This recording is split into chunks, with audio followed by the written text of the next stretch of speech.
Welcome to the Tactical Dent Tech Podcast. You are now part of a small underground movement of dent technicians from all over the world. We are on a mission to change our industry with innovation, intelligence, and skill. But because we don't rely on an insurance company to steer customers our way, we need to do things different. We need to do things smarter. We do that through a network of technicians that we call the Tactical Tech Movement. Now let's get this revolution started. Hey, what's happening, everybody? John Hiley here with the Tactical Dent Tech Podcast with co-host Angela Hiley. Hey. Looking banging like a motherfucker like usually. No, I do not look like that this evening.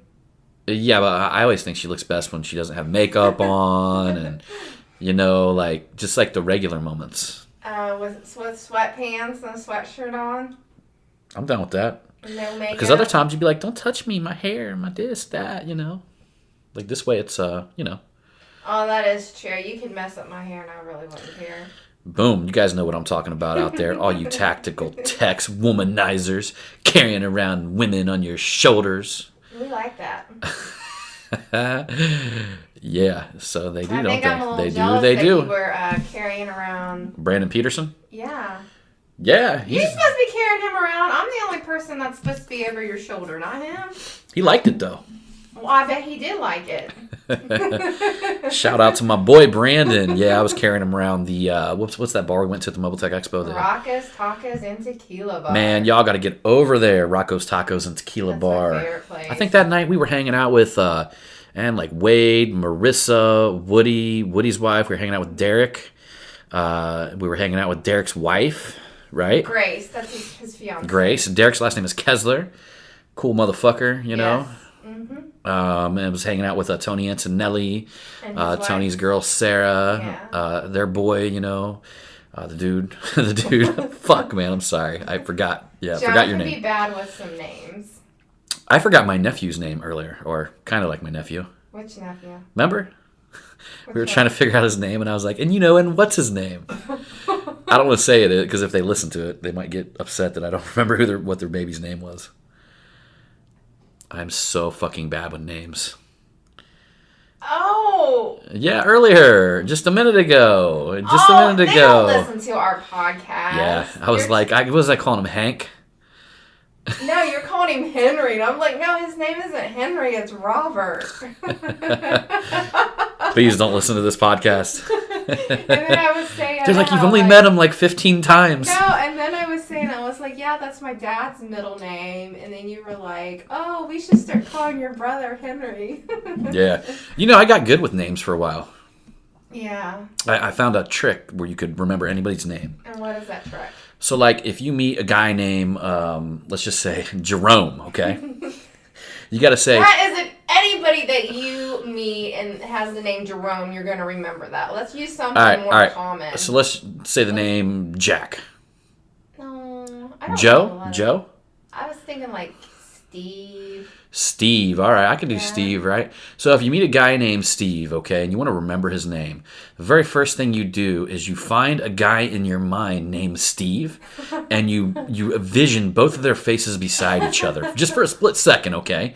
So you take their faces and you mix them together into one face, like in your mind. This sounds complicated. No.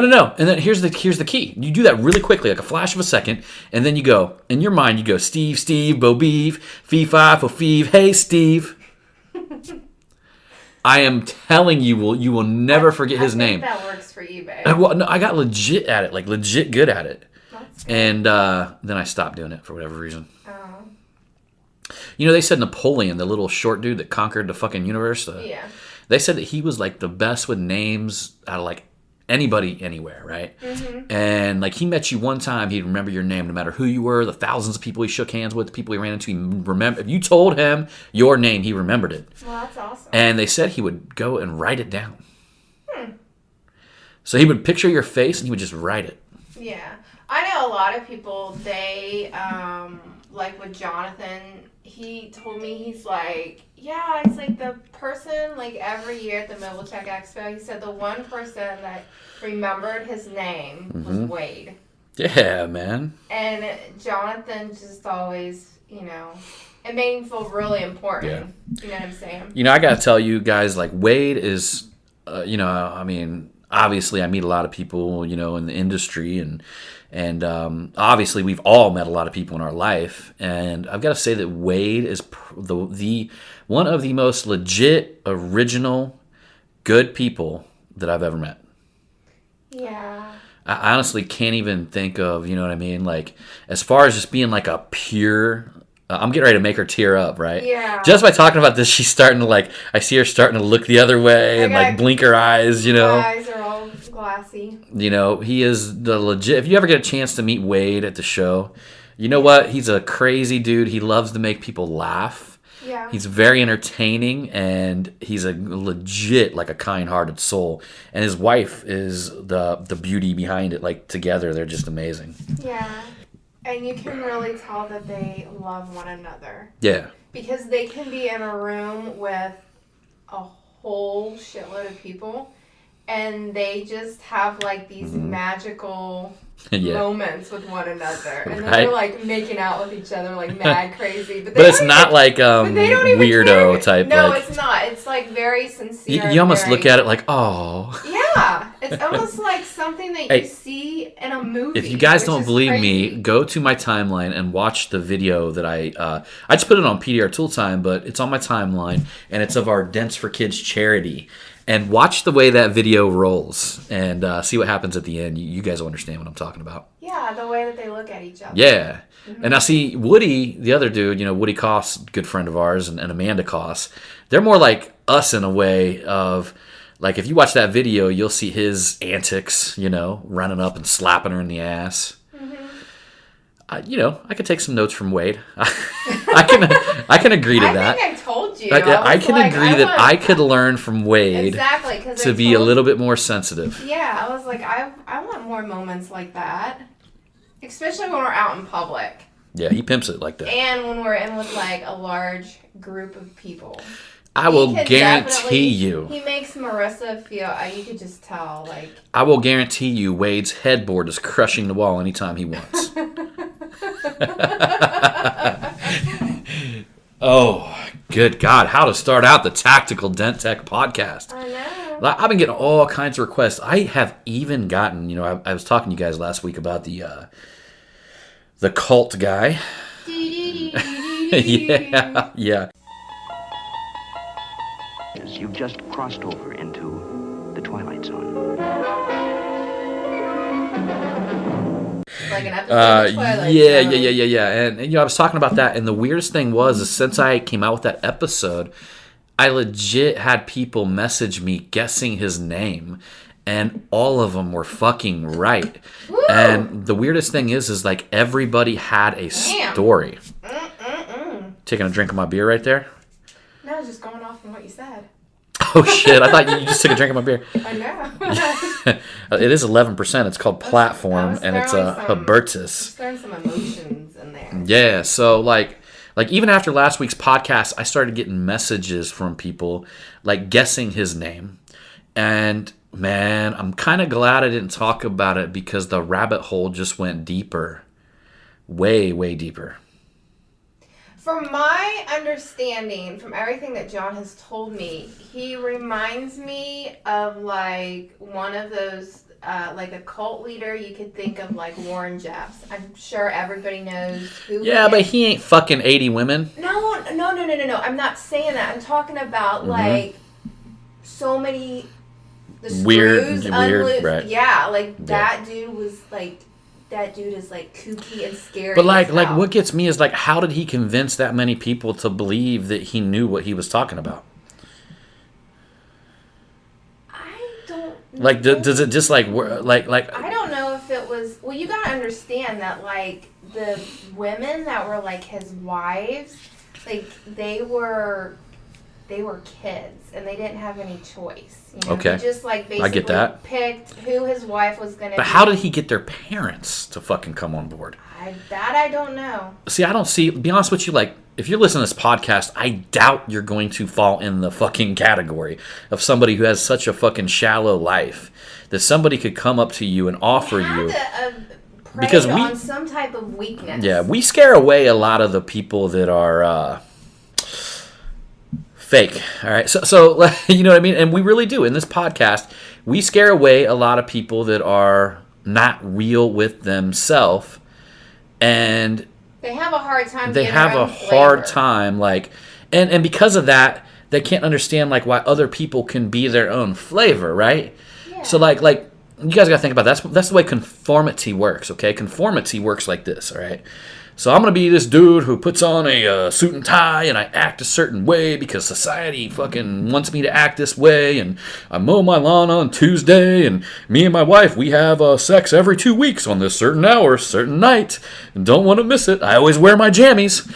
And so, right, she thinks they're hot, okay? And then, okay, so anybody who falls out of that norm, anybody who falls from that idea of what you should be or what you're supposed to be is like they would consider that like an anti-conformist, and it threatens the way they think and their way of life.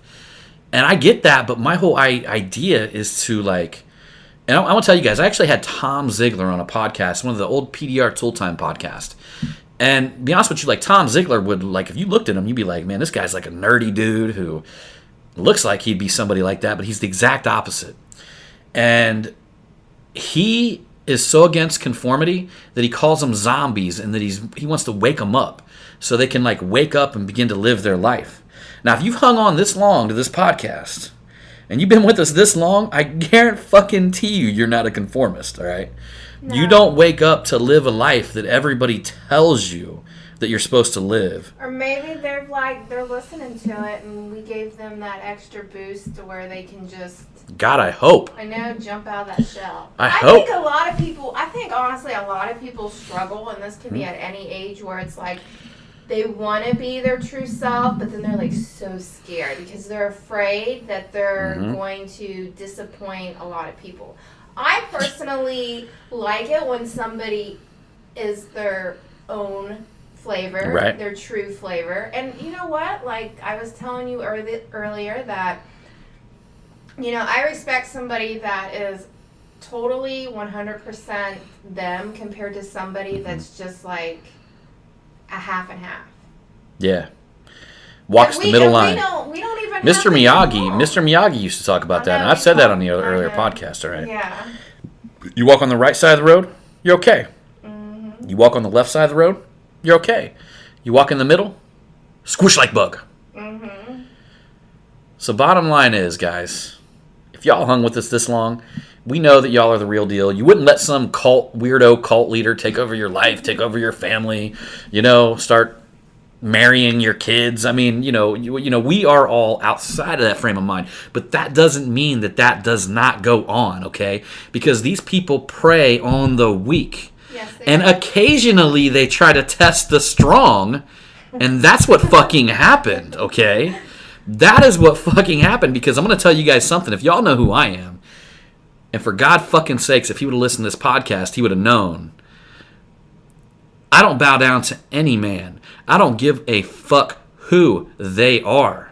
I don't care. Any man walks in my door, they get treated just like the guy who I respect down the road at the coffee shop that I go to.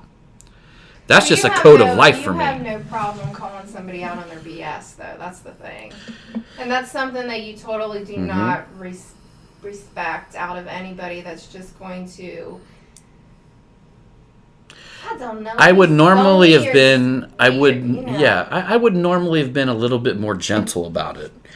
But I didn't think you were that bad. I mean, people were saying they were scared. Even Derek. But I've seen you like that though before. Maybe it was just because you had that vein popping out. Well, I gotta say, man, like people just look at me and they think I'm mad when I yell at somebody because I look like a UFC. How many people ask me if I was a UFC fighter? I don't know. There's probably, like, literally, when I was in Florida, probably 5 people asked me if I was a UFC fighter. I just have that look. I wasn't around you. I probably would have started laughing, though. I'd be like, Johnny, no UFC fighter. I fought in the cage before, though. I know, baby, but... yeah, I never got into the whole... That's right. Yeah. So, that being said, me and her had a little moment staring at each other. She was getting a little worked up right there. I'm telling y'all right now. I wasn't getting worked up. She's like, yeah, baby, you have fought in the cage. I never seen that. No. You know that I did, though. Yes, but what I was just thinking about... Women love to be protected, guys. Yeah, we love to be and you ain't got to be a big dude to protect your old lady. Like You just got to be... You ain't got to be some big dude to protect your old lady, man. You just got to have a gun. Did you hear what I said? What? We like to be thrown around. Not Yeah. like in a good way. That's right. Didn't I carry you up the steps the other night?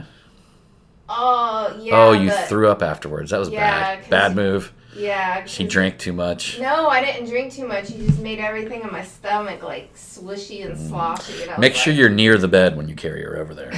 Yeah, The steps is never a good idea. I know. I think there's like, what, 15 or 16 steps that you carried me up? The last thing, you only want to get your girl worked up, and then she goes and vomits. Yeah. Total mood killer. But that's okay, though. We're married. That stuff can happen. You take the good with the bad, Take the good with the bad, right? We were laughing about it the next morning, so... Yeah, so I've got a lot of inside scoop on this guy. And I'll be honest with you, like, he's probably listening, because it wasn't until after the last podcast he apologized to me. Sent me a message, but I already knew too much, guys. I knew too much to get into a messaging deal with this guy. Meaning that I knew that it wasn't going to go anywhere, right? And I'll get a little deeper into that story, okay? I'm going to conceal some of the people's names that gave me this information, right? Okay, start spilling the beans. Spilling the beans. Everybody wants to hear it. So little by little, I found out, okay, so... No, you need to tell, first off, you need to tell everybody the story that happened at the Mobile Tech Expo when everybody was down by the bar. We were up at the upper bar. Yeah, that's what bar I meant. Yeah, okay, I thought you were talking about the lower bar. You mean the one outside? So, okay. But I want to tell a little backstory there because I found out something, like a previous thing that happened in that story, right?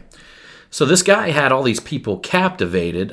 He was doing some sort of, I don't know, some a magic show or something like that, I guess, is what, from my understanding, is what my source told me. Oh, dear Lord. And, you're right. Magic show. It was like a magic show. But he wasn't wearing no hat. Yeah, he was doing this thing, and guys, I've heard of this before, and I mean, you guys want to go try it, go ahead and try it, okay? Because it's like, it literally, if you stick your arm straight out and you think a negative thought, somebody can push your arm down for whatever reason. And if you think a positive thought, somebody can, they can't push it down. It becomes too strong or whatever, and somehow, like, it can be triggered back and forth. It's like a little scientific thing. I mean, even if you Google it, you can read about it, whatever, right? Like, I knew about it in the past. My chiropractor would tell me stuff about that, you know? And, they're always into that kind of stuff. And I'm like, cool, man. Yeah, good. So I already know about this bullshit before I even come into this little thing, okay? So a guy comes over, and good friend of mine. Normally I wouldn't, follow a guy into this thing unless he was a good friend of mine. And he was told to go find the biggest guy. Yeah, and this is the backstory. He told me just today that he was told to go find the biggest guy in the bar area. So he goes and grabs me and walks me up to this guy, older guy, 50 years old or something like that. And not to any of you 50-year-old guys that are saying you guys are old. 50 is not old. 50 is actually really young, but he was older than me is what I'm trying to say. And there we go. Basically meaning, guys, there ain't no way I was going to beat the guy up. I mean, I may have... No, you weren't going to do anything like that. I may have kind of citizens arrest him and walked him out of the bar if he wouldn't have complied, but, nothing serious. All right, that's never, okay? But... So I go up to him and I'm like, okay, whatever. I was like, this is cool. Everybody's standing around looking at him, and there's like 4 or 5 guys, and it's like they're like all like their eyes are wide open, and they're looking at this guy like amazed by something he's doing. And he says, all right, stick your arm out. The very first thing he looks at me and says, he's like, right as he's pushing my arm down, he's like, do you believe in God? Oh my God. And he shoved my arm down. I was like, I'm kind of looking around at everybody, and I'm like, their eyes are all wide open. They're like, and everybody's like kind of coaching me. They're coaching me. They're like, all right, put your arm up again. I'm like, okay, put my arm up again. He said something like, tell me a lie or something like that. And I can't even remember what it was. I was like, whatever, da-da-da. And he was able to push my arm down, right? And then by that time, I'm like, what the fuck is this guy doing? Like, I'm in a negative state of mind because I'm sitting here looking at everybody, looking at this guy. And I'm sitting here looking at him, and I'm sitting here, am I in like some sort of fucking weirdo religious experience? Because This is the biggest, like, by that time, the second question he asked me, I'm already thinking, like, what the fuck is going on here? Mm-hmm. Have I just walked into a fucking world where everybody turned into fucking weird as fuck, and I'm stuck in here, and this guy's trying to shove my arm down? So he asked me another question, something like, do you believe in God again? And basically, I just was like, I didn't even give a fuck. I was taking a drink of my beer, and I let him shove my arm down, Guy, I'm telling you guys, a vein pops out of his head, and he commands me to put my beer down because I'm going to do the whole thing again. Really? Swear to God. He commands me. He says to me, he says, you don't believe in God. You need to put that beer down, and we're going to do this again. Didn't he say something to you about demons? He could have. That could have happened too. I fucking lost it. I can handle an individual. And evidently, he told the guy who came and got me, he actually told him that it works on anybody, even the biggest guy in the bar. So even the biggest guy in the bar, so the guy already had his ego tied to the situation, okay? Yeah. He picked the wrong motherfucker because I do not bow down, as I said earlier in the podcast, to another man's authority. And the moment he started acting like he was fucking Benny whatchamacallit, touch you on the head and knock you down in the name of I'm a fucking apostle, it ran through me like nothing before, and I called him everything in the book. You did? I called him a lot of stuff, yeah. Oh. It was legitimate, though. I told him that he was a fake piece of shit and went on and on and on. And about that time, Clifton Atkins walks up beside me. And if you don't know Clifton's a legitimate giant. I mean, if they actually would have done it, the biggest guy in the bar, they should have found him. He's got like giant Titus or something like that, man. Like the real giant, I mean, he's like a legitimate giant. I got another funny story to tell about Clifton, though. The way I met him it was in the restroom when we first met each other. Oh, wow. Yeah, real funny story about that. But I'm going to come back to that, okay? Remember that. I will. So I want to know. I'm telling this dude, like, basically telling him that he's a fucking bitch, Now, I remember that part, and you were pointing at him and then telling him to you scolding him, and you told him to get out. You told him to leave. I basically kicked him out of the bar, right? He left. He left. Okay, so good. Real good. Here's the thing, though, guys. I started getting all these messages from people that heard our last podcast. And one of them was really interesting. It was a gentleman who has kind of been in our network for the last, I can't even remember. He's always been a Dent Trainer member. Always been in our network. Really, really good tech. He's working with some other amazing techs on some really good deals right now. Just a good guy. Good guy. And basically tells me that a long time ago, this guy was the one who trained him. And him and his buddy paid for a couple weeks worth of training. And they said basically on the fourth day, like they had the guy kept talking about all this really weirdo cult stuff to him. And on the fourth day, they drew the straw with him. They got away from him. They said they had to leave. All right, so they paid for 2 weeks worth of training. And they had to leave this guy. Because he took them to lunch. And as he was sitting at the table talking about a bunch of weirdo cult shit, he basically told them that he could see demons around people in the restaurant that they're sitting at. And started describing the type of demons that were floating around people.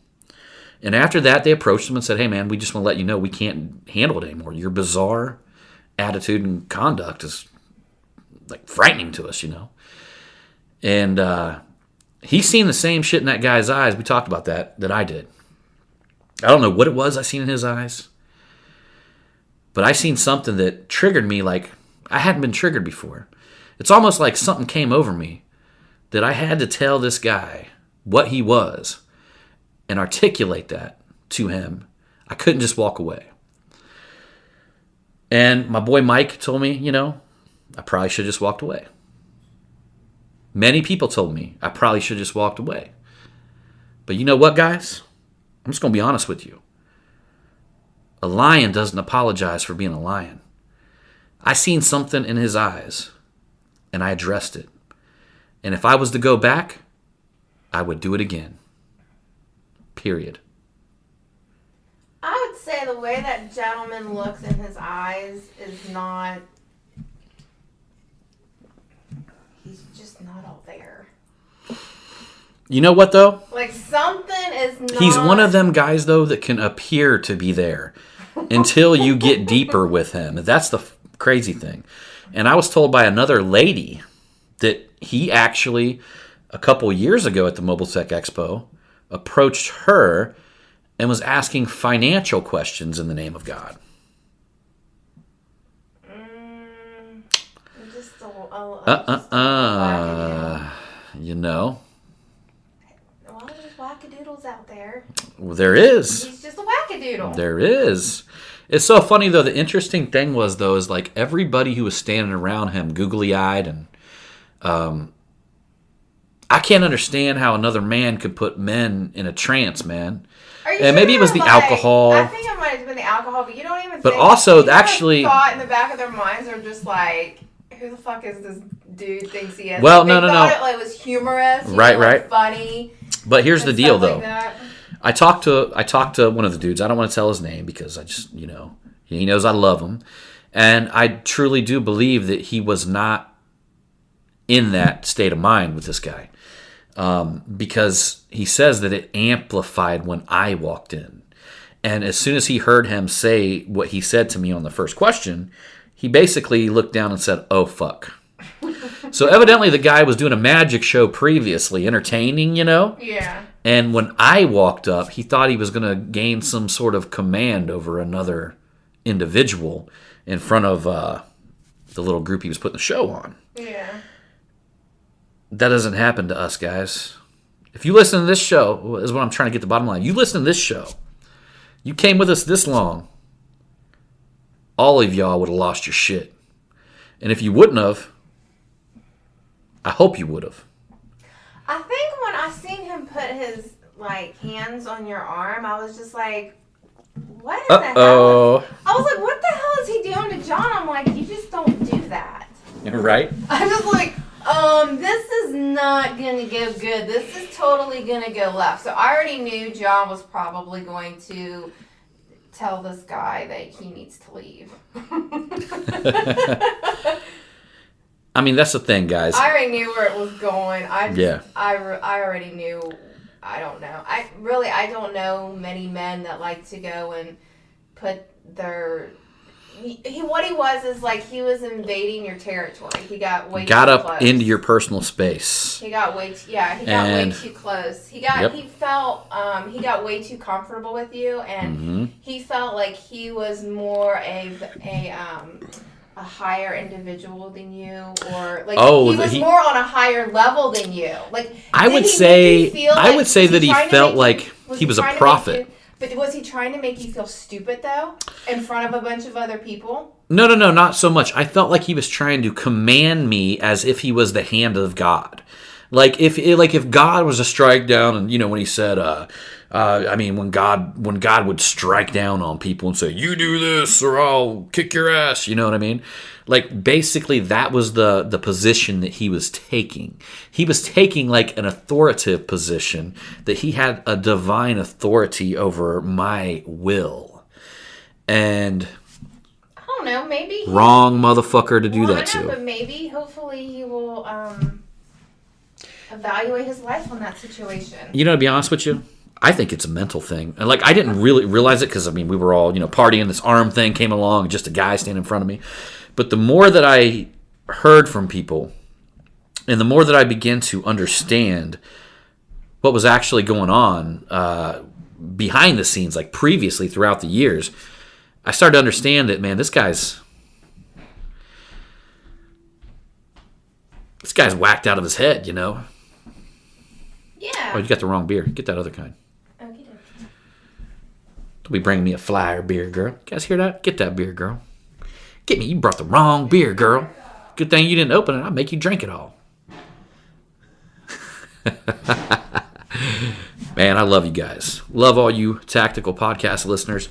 People are hitting me up. I was almost reluctant to do this show, but because so many people hit me up and was asking me questions and basically actually figuring out who it was.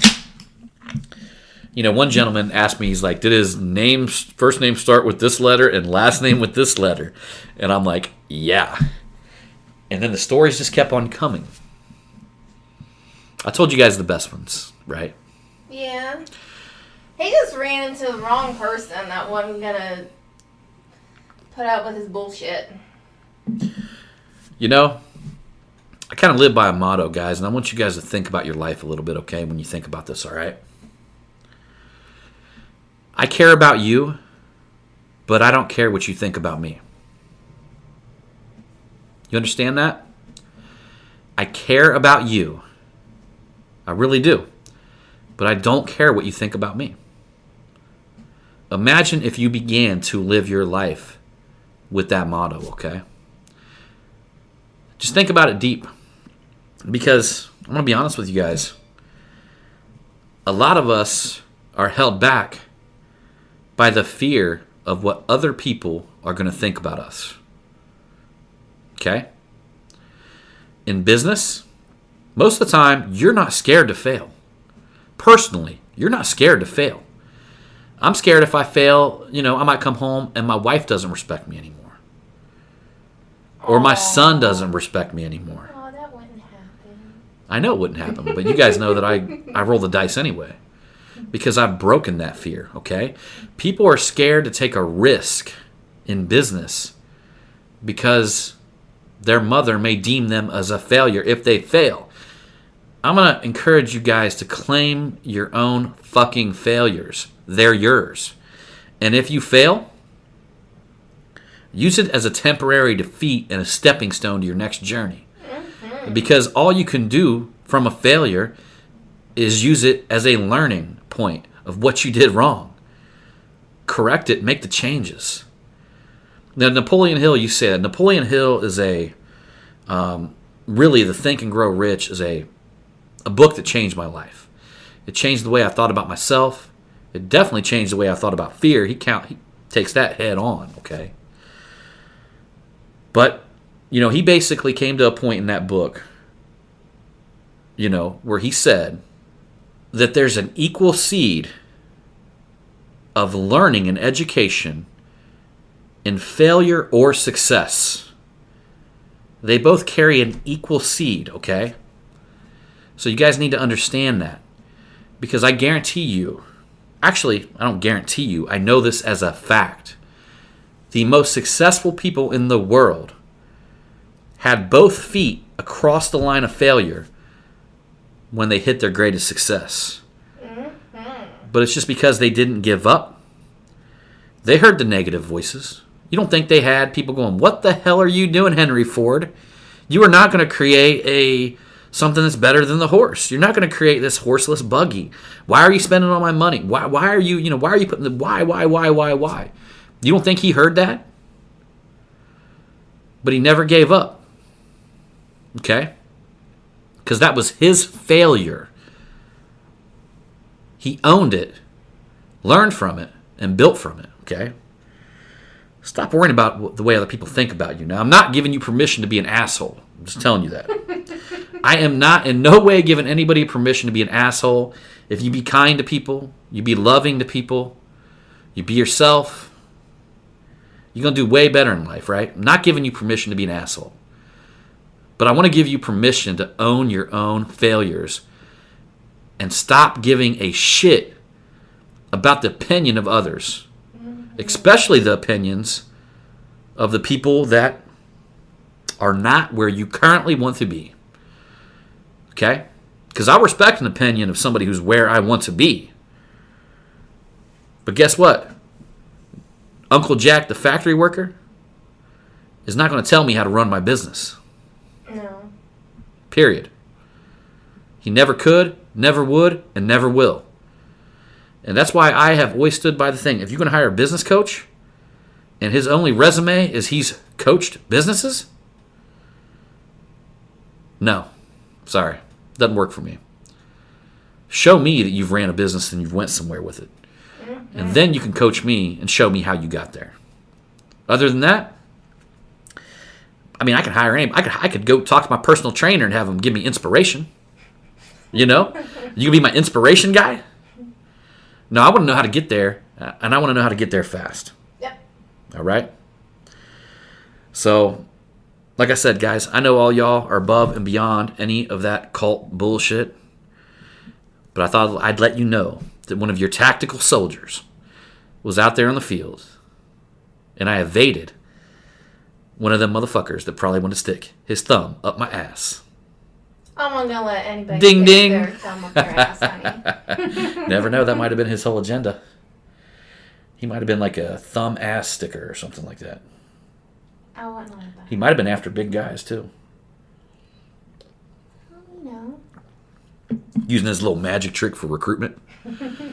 By the name of God, you must allow me to stick my thumb up your ass. Well, damn, he had you and Clifton over there, so I mean, that's what he was trying to do. Oh, the story of Clifton, all right? So when I first met Clifton at the Mobile Tech Expo, I walk into the restroom bar. And all of a sudden I hear somebody going, I can't find my dick, it's too small. God damn, my dick's too small. I can't even look over. It's fucking giant Clifton with a row of guys in there taking a piss. I'm probably the only one that knows him. And he's in there yelling at his dick saying he can't find it because it's too small.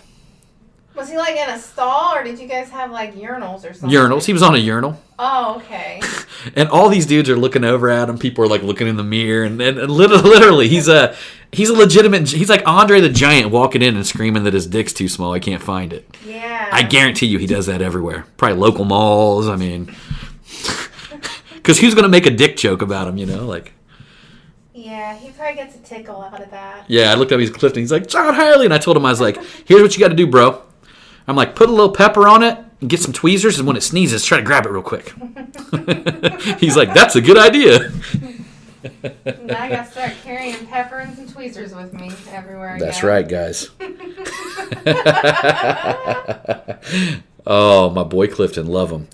Yeah. All right, everybody. So I'm going to close out this Tactical Dent Tech podcast. And all y'all, I'm going to catch you on that next one. That's right. Twilight Zone time, baby. Do-do-do-do-do-do-do. Remember, it's all about the hustle. And the bustle. Bye-bye. No, just the hustle. Ding, ding.